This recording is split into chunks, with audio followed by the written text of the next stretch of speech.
يا مساء الورد والفل والياسمين على عيونكم الحلوين. شايفين الحلاوة والطعامة؟ يعني طاجن البامية ده لوحده في حتة تانية خالص، يعني حاجة تحفة.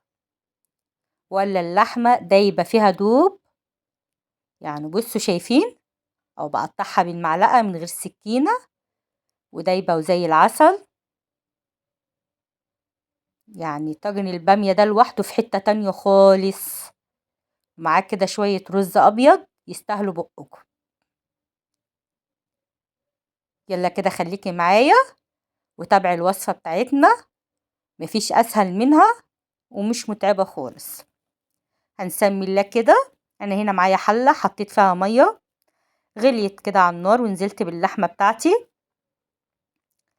أنا هنا هسلق اللحمة بتاعتي عشان خاطر إيه، محتاجة شوربة. فأنتي لو مش حابة تسلقيها أنا ممكن هقولك هنعمل إيه دلوقتي.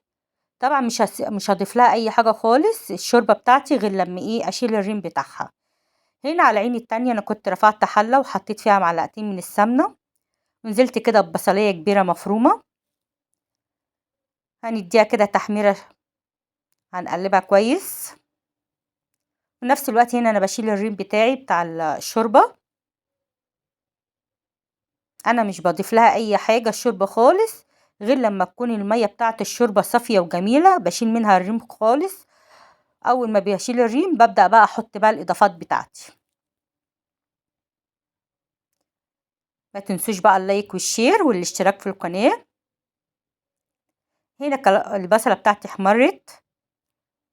عايزة اقول لكم انا هنا كنت مفرزة كل حاجة، يعني ما تعبتش الصراحة. دي بقى حلاوة التفريز في كده، ان انا بتكون الحاجة جاهزة بتطلعيها على العمايل على طول. هنا كيس الطماطم ده متسبك، يعني مش لسه هيتسبك، هيفك على طول. وبعد كده هنزل بالبامية. نزلت كده بمعلقة فلفل صغيرة، معلقة ملح كبيرة، معلقة شطة، معلقة كمون.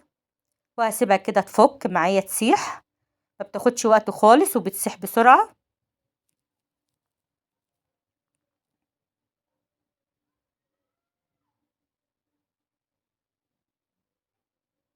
ما تنسوش بقى تصلوا على النبي في التعليقات.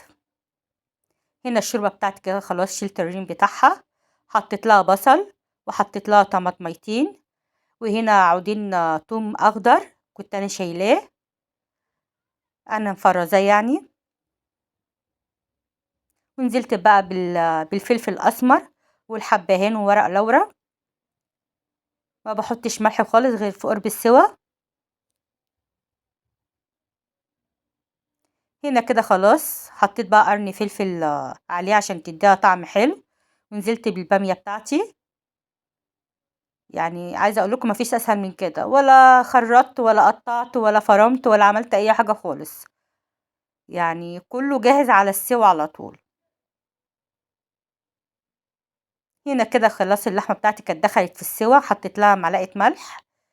وكنت بعمل هنا رز ابيض، يعني انا ما صورتوش معاكم لانه يعني مش محتاج ان انا اصور حاجه فيه، عملته معاكم كذا مره. ما رضيتش اعمله بشعريه، قلت اعمل ايه رز ابيض. كده كده احنا الباميه بنحب ناكلها ايه، بالعيش. يعني بنحب نعصر عليها ليمون وبناكل بالعيش. باميه كده خلاص هزودها بقى شوربه. نزلت بقى باللحمه، يعني هي كانت خلاص دخلت في السوا، تاخد بس غلوتين بس فيها. وبعد كده هقلبها ايه في الطواجن بتاعتي. طبعا انت لو مش حابه ان انت تسلقي اللحمه، عايزه تخليها منها فيها في الباميه، ممكن تعملي التسبيكه وتقومي تنزلي باللحمه فيها وهي نيه، وتزوديها ميه سخنه وتقومي ايه سايباها بقى ايه تستوي في التسبيكه. اول ما تخش في السوا تقومي نازله بالباميه بتاعتك لحد ما تستوي معاها.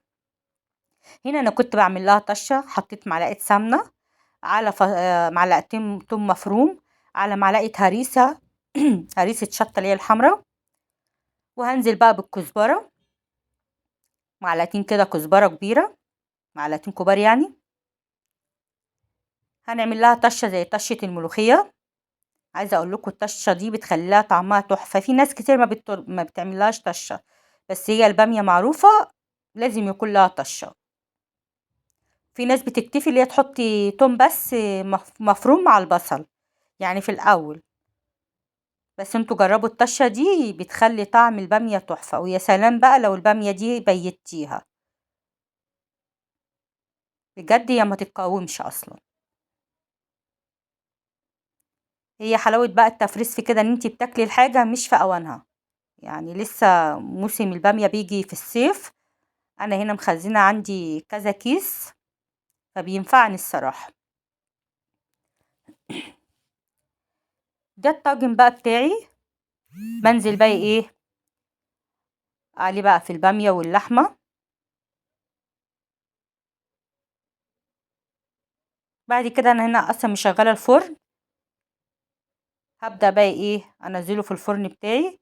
يا دوبك نص ساعة وبياخد بس لون يعني يعتبر. هي كده وممكن تتاكل كده عادي من غير ما تدخلها الفرن، لان هي كده كده خلاص استوت. هنا بقى انا حطيت بقى على كل طاجن كده قرن فلفل في النص، وهي كده خلاص اهي. هبدأ بقى اطلعها وخلاص على كده.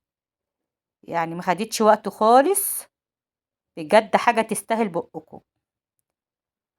اتمنى تكون الوصفة عجبتكم، واستنوني في وصفة جديدة من وصفات لومة، واشوف وشكم على الف خير.